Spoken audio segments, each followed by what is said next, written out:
ছাত্র জনতা শ্রমিক কৃষক সকলের চাওয়া, এটার সিম্বল ছিলেন বঙ্গবন্ধু। সাবেক স্বরাষ্ট্র প্রতিমন্ত্রী তানজিম আহমেদ সোহেল তাজকে ফোন দিয়েছেন অন্তর্বর্তী সরকারের প্রধান উপদেষ্টা ডক্টর মোহাম্মদ ইউনূস। ৪ নভেম্বর দুপুরে নিজের ভেরিফাইড ফেসবুক পেজে এক পোস্টে এই তথ্য জানান সোহেল তাজ নিজেই। ফেসবুক পোস্টে সাবেক স্বরাষ্ট্র প্রতিমন্ত্রী সোহেল তাজ লিখেছেন, আপনারা সবাই শুনে আনন্দিত হবেন যে আজকে সকালে মাননীয় প্রধান উপদেষ্টা ডক্টর মোহাম্মদ ইউনূস আমাকে ফোন করেছিলেন এবং ওনার সাথে আমার বেশ কিছুক্ষণ কথা হয়।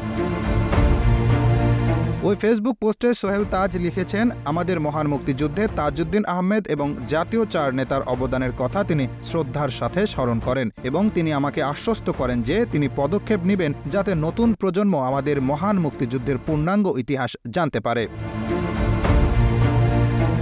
এর আগে মুক্তিযুদ্ধ পরিচালনাকারী সরকারের ৪ নেতাকে হত্যার দিন ৩ নভেম্বরকে জাতীয় শোক দিবস ঘোষণা সহ ৩ দফা দাবি জানিয়ে অন্তর্বর্তী সরকারের প্রধান উপদেষ্টা ডক্টর মোহাম্মদ ইউনূসকে স্মারকলিপি দিয়েছিলেন জাতীয় নেতা তাজউদ্দিন আহমেদের ছেলে তানজিম আহমেদ সোহেল তাজ।